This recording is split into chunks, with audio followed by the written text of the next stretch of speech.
thank you, Secretary of State. You did say that as we recover from COVID and recover from the lockdown, the priority on the roads, the priority for people's transport should be either by car or cycling and walking because of the restrictions on public transport.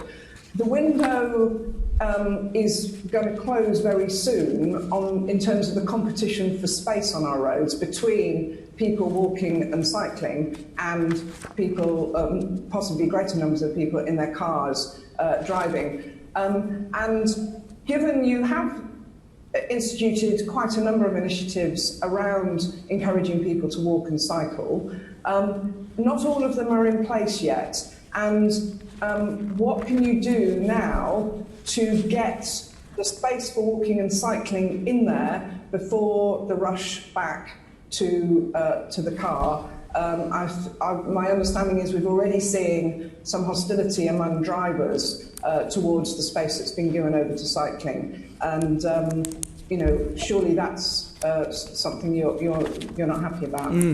Well, thank you. This is an excellent question. On the 9th of May, at one of the press conferences, I announced £2 billion for cycling and walking, which is by a long way, I think, the biggest ever government commitment to cycling and walking in a single package. And I announced £250 million of that, which would be spent immediately.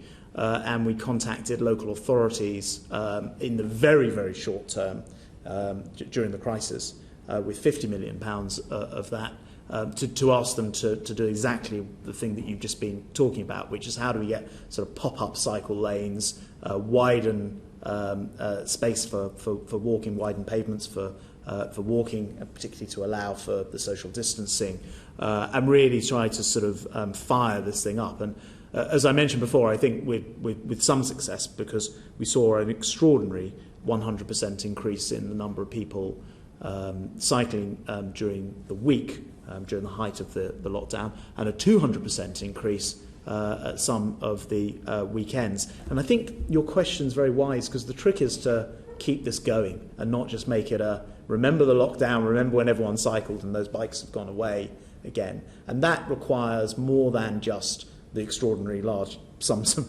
money that we're putting into cycling and walking, the £2 billion and the £250 million now. It also requires a change in culture. So I've been working on this on numerous different fronts, in part based on the experience from the Shapps household, where right at the beginning of the lockdown, I went into the garage, hauled out the bikes, which need a little bit of maintenance first, and just stuck them at the front of the house and hope they stayed there, which they have.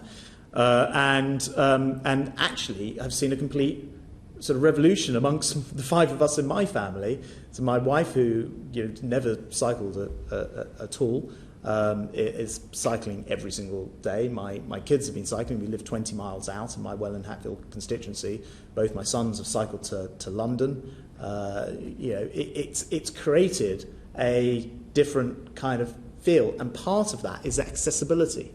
So I think there are things that we can Secretary of State, we all know that. It's how can you maintain the road space that has made cycling safe and because it's taking time to roll out in the safe space. Yeah. And how can you make sure it's done quickly? And I've got a couple of follow-ups of examples as well, but yeah. That space. So I mean, sorry, it's a rather long-winded way of saying what makes people cycle is it's easy to grab the bike, and one, and two, the space to cycle. To your point, exactly. And I was very pleased to see immediately a number of local authorities reacting to this. I mean, if you're in London, very close to Parliament, along Hyde Park Lane, we immediately saw a new cycle lane go in. I'd spoken to the mayor about these measures and his deputy, and a number of other local authorities have immediately sprung into action.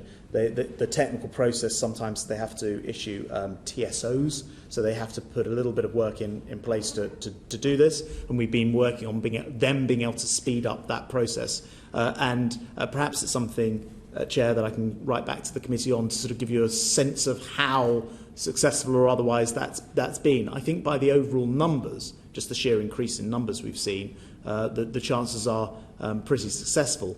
But there's competition for road space, as you rightly say, and we want to make sure that we are reprioritising the way that local authorities think about road space. So they're thinking about putting walking and cycling as if you like, the first two of those, and possibly e-scooters as well, since they're coming along, the first two of those, and then driving is the next thing, rather than how do we just